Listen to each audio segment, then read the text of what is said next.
Hello, BookTube. Well, it's that melancholy milestone, the last mail haul of the week. We've had a bunch of fun this week opening mail and seeing what was in them. I thought we'd do it one more time and explore. And we'll do it together. We'll see what looks good, what's coming up soon, what looks interesting. And this ends in a nice big box. So let's see what we have. Because I do like spending this time together. Oh, okay. This is from Harvard University Press. It comes out in September. Through no fault of its own, it will already be outdated. This is by Donald Goldsmith, and it's called Exoplanets: Hidden Worlds and the Quest for Extraterrestrial Life. And at the rate these things are being discovered, there'll be lots more information by the time this book comes to press. That's unavoidable. Oh, great. Okay, this is really technical. Good. It's a fascinating subject. Absolutely fascinating. Because we can't see these things, of course. We can only see the tiny, almost inconceivably faint variation that they make in the light of the star they're orbiting. And then use all kinds of analysis of what that variation is to tell maybe what the obstruction is. Is it solid? How big it is? Does it have an atmosphere? What the atmosphere is composed of? It's incredible. It's just incredible. Great. Well, I've been waiting for a book on exoplanets. I know there are some, but I've never got one. So now I have something to pull together as much as we know so far. That's good. All right, let's move on. What is this next one? One of these extra durable padded envelopes. This is an advanced copy. Another one. Huh. Okay. All right. I didn't request this. This comes out in September. Peter Snow and Anne Macmillan's War Stories, an anthology. The subtitle is From the Charge of the Light Brigade to the Battle of the Bulge and Beyond. And the two authors are known to me. And they're good. What have we got here? We have a publicity sheet? Yes, we do. I recognize a lot of the artwork. So I'm thinking this is. Let's see. That's what it's going to look like in September. A fascinating account of ordinary men and women swept up in the turbulence of conflict. Peter Snow and Anne Macmillan's War Stories tells the tales of 34 individuals who have pushed the boundaries of love, bravery, suffering, and terror.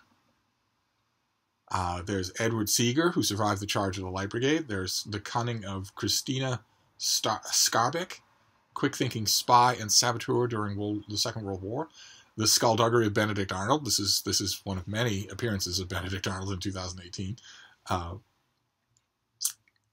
Okay, all right, great. This is all right. It was news to me, but it comes out in early September. Haven't even looked at those books yet in terms of organizing them. I just last night bit the bullet and shifted my shelf of. I looked at what was left of the May shelf. On my new books shelf, I do it organized by month, with the current month on the top and right at chest level, and that's May. And I last night I bit the bullet. I looked at the books on May. I realized that if I did nothing but review them 24 hours a day between now and the end of the month, I couldn't get them all done. So I exercised a kind of merciless triage and came up with a pile of the books I want to give attention to and moved the rest so that for a minute the top was completely clear. And then I moved up the June books and organized them. First week, second week, third week, fourth week, and pulled out all the duplicates and whatnot. And that's always a thrilling experience, but also frightening. June is a big month. And I think the autumn of 2018, September, October, November, I think those months are going to be, especially October, looks like it's going to be just monstrous. So we'll see. I'll let you know. Let's see. What have we got here? Oh, okay. All right. This comes out in August. I would ordinarily be chortling with glee, but this is now sad.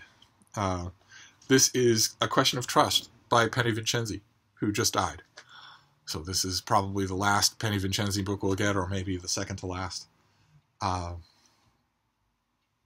So it'll be a little melancholy. It'll be a little bittersweet to read this because she was a first-rate entertainer. Her books are so entertaining.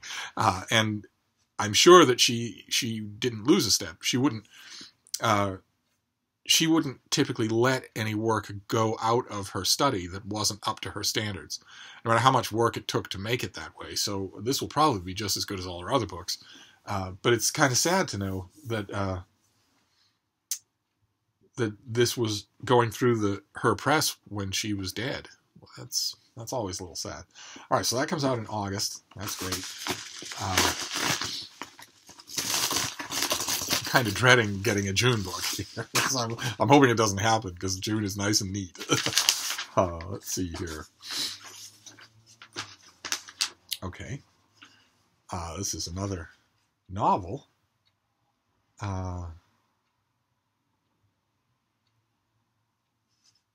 Okay, well, anyway, this is by Melanie Hobson, and it's called Summer Cannibals.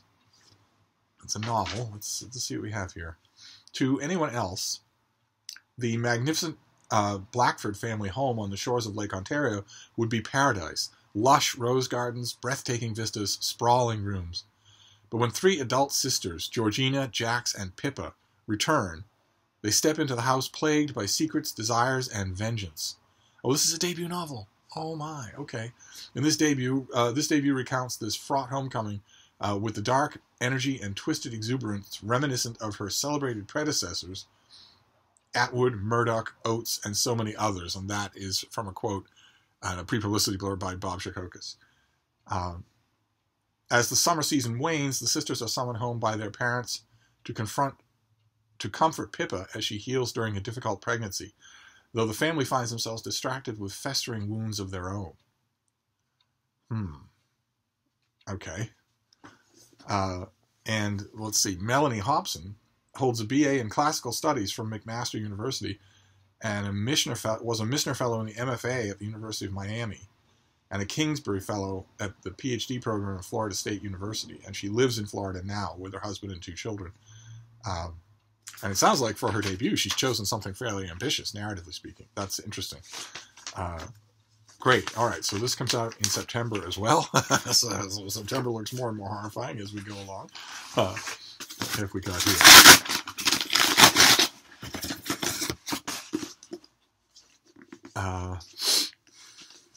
Okay. This one almost didn't reach me. This is YA. Yes. It's by Catherine Valenti, and it's space opera. In space, everyone can hear you sing. So is that what this is? Is this YA? Has that vibe to it. It comes out in April. Let's see here. That is our author. Nice and young. Let's see. So that is the book. The disco ball with rings around it like Saturn. The Hitchhiker's Guide to the Galaxy meets Eurovision in space opera, an over-the-top galactic science fiction spectacle from best-selling author Catherine Valenti, where sentient races compete for glory in a universe-wide musical contest where the stakes are as high as the fate of planet Earth. Hitchhiker's Guide to the Galaxy meets Eurovision. Okay. I don't think you really needed to go any further than that, did you? All right. Great. Let's see. What's this next one? We'll move on here. It's the last mail haul, and after which I need to get to work. Oh, great. Oh, fantastic. All right. This is the finished copy. This comes out in June. This is a June book. All right, this is Penelope Library's A Life in the Garden. It's a nonfiction work, all about gardening. Let's see here. The 2 central activities in my life, alongside writing, have been reading and gardening. I always pay attention. Yes, I always pay attention when a writer conjures up a garden. Lively writes. It is nearly always deliberate, a garden contrived to serve a narrative purpose, to create atmosphere, to furnish a character. Life in the Garden moves between Lively's own horticultural life and historical perspective of gardening with illuminating examples from a host of other writers. Lively takes up her key themes of time and memory and her lifelong passion for art, literature, and gardening in this philosophical and poetic memoir. I have been more and more intrigued about the idea of gardening lately myself. I have tried it a couple of times. My father was actually a very dedicated gardener, and I have a neighbor here who gardens extensively, and fills his summer with his own food, and I kind of like the idea. Recently I've been thinking maybe I'll give it another try. I'll take advice. I'll email Caleb. I'll find out what I would need to do right now. It's late May. It's still winter. It's freezing cold. It's dark. It's pouring sleet and rain. But I'm sure that for a couple of weeks, maybe in late August, we will get sunlight and warmth in Boston for a little while until 9 further months of completely vicious winter closes in.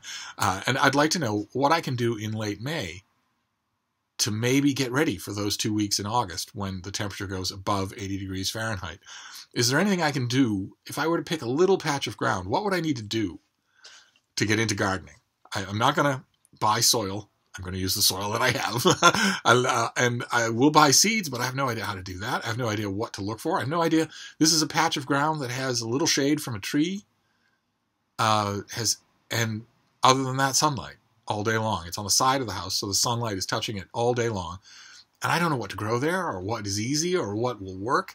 We had tenants in this building a few years ago who used that patch of ground a lot. They actively gardened it, and one of the things they grew was catnip for their cat. I used to see the kid, the man. There was a couple. I used to see the young man out at night picking catnip by the light of his cell phone, just bent over his plants. But they grew other things too, and I'm wondering what I can do. This is not the kind of book that will tell me that, but this is it dovetails with that interest. That interest is growing again, to try gardening again. Something about it appeals to me, and it's not the activity, and it's not even the simplicity of eating your own food that you've grown yourself.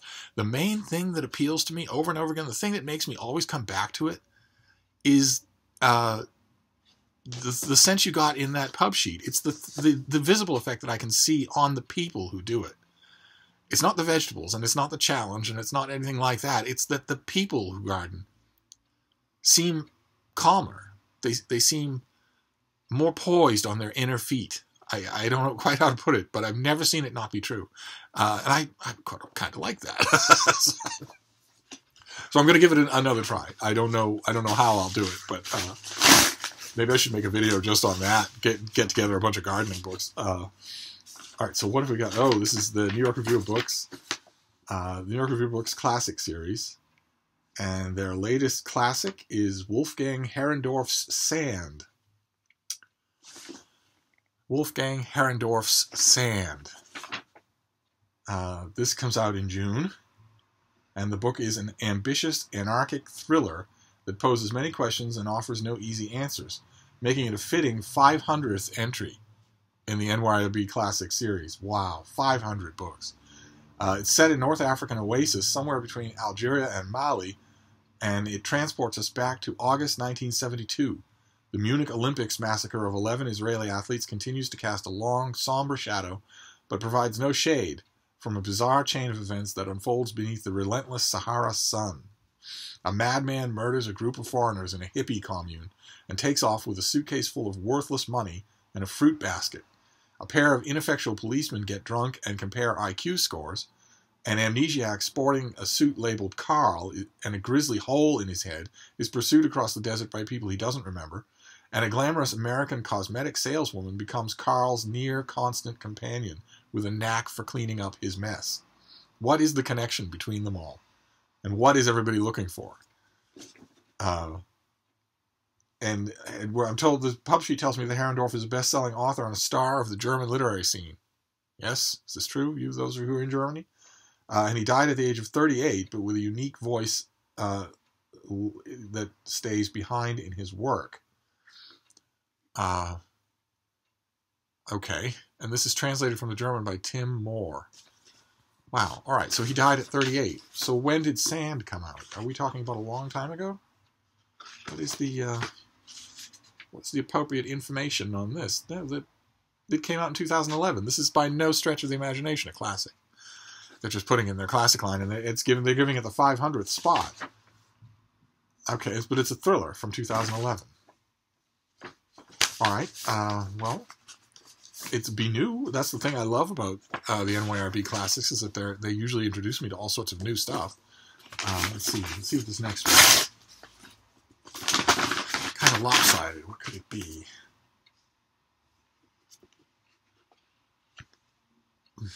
What is this? Oh, great. Okay, this is okay. It looks like a novel. It's called This Bright Beauty by Emily Kavanagh, and it was sent to me by the Vineyard Gazette, so they must want a review of it. What have we got here? Francie and Lottie may be identical twins, but that's where the similarities end. Francie has always been the stable one, while Lottie has bipolar disorder, constantly battling depression and mania. After years of taking care of her sister, Francie moves across the country to build a life for herself. Now, all the two share is distance. But when Lottie gets in an accident, Francie reluctantly steps back into her familiar role as protector. She returns to find her sister's life in complete disarray and makes a shocking discovery. Lottie has an infant daughter she never told Francie about. Although Francie swore she wouldn't get sucked back in, she can't leave the baby alone in Lottie's care. Okay. Fantastic. It's kind of a pretty thing, too. It's got a nice juxtaposition of colors. I have a tiny question about that premise, and those of you who have studied this material might know better than I. I get the impression, just as from what I've read without really paying attention to it, that instances in which identical twins don't both share bipolar disorder are vanishingly rare, almost non-existent. The impression I get is that identical twins, that if one of them is bipolar, they both will be. They share identical brain chemistry. I'll have to look into that. I guess that would be part, as I'm going to review this, that'll be part. I'll have to figure out what that is. But it's a small thing. The main thing will be the book itself. Although the only reason that I bring it up at all is because the author made the choice to make them identical twins. They could have just been sisters, in which case the question wouldn't even come up. But is it possible for one identical twin to have a serious mental disorder and not the other? I think that's fascinating. I'll have to find that out. And then the last thing here is a box. Let's see what this is. And this will end our mail adventures for the week. What do we got here? Oh, okay. It could have been in an envelope. Didn't need to be in a box. Okay, so we end where we began with Harvard University Press. This comes out in June. Oh my God. This is... Okay, that's a fantastic cover. This is Beginning at the End, Decadence, Modernism, and Post-Colonial Poetry by Robert Stilling. Not all Harvard University Press books have covers like that. Steve approves. During the struggle for decolonization, Frantz Fanon argued the artists who mimicked European aestheticism were beginning at the end, skipping the inventive phase of youth for a decadence thought more typical of Europe's declining empires. Robert Stilling takes up Fanon's assertion to argue that decadence became a key idea in post-colonial thought, describing both the failures and revolutionary nationalism and the assertion of new cosmopolitan ideas about poetry and art. So who are we going to talk about here? By reading decadent works by Huysmans, Walter Pater, Henry James, Oscar Wilde, alongside Chinua Achebe, Derek Walcott, Derek Mahan, Yinka Shinabare, Woye Soyinka. Okay, great. So you're doing both. You're doing European and... Okay. And Robert Stilling is an assistant professor of English at Florida State University. Isn't Florida State University also bringing us back to where we started? Yes? Yes? No? What? Who was it? Yeah. Melanie Hobson. is a Kingsbury Fellow in the PhD program at Florida State University and lives in Florida. I wonder if they know each other. I wonder if she knows Robert Stilling. Okay. Well, anyway, so there you go. So we've got Beginning at the End, Decadence in Colonial Poetry, War Stories, A Question of Trust by unfortunately, the late Penny Vincenzi, Exoplanets, all about other worlds, Summer Cannibals, a debut novel, Bright Beauty, about identical twins, Sand, the 500th New York Review of Books Classics entry. That's incredible. 500. It's a whole bookcase. Penelope Lively, Life in the Garden, and Space Opera. In space, everyone can hear you sing. So that's our last mail haul of the week. I'll wrap this up for now, but I'll see you soon. Thank you, BookTube.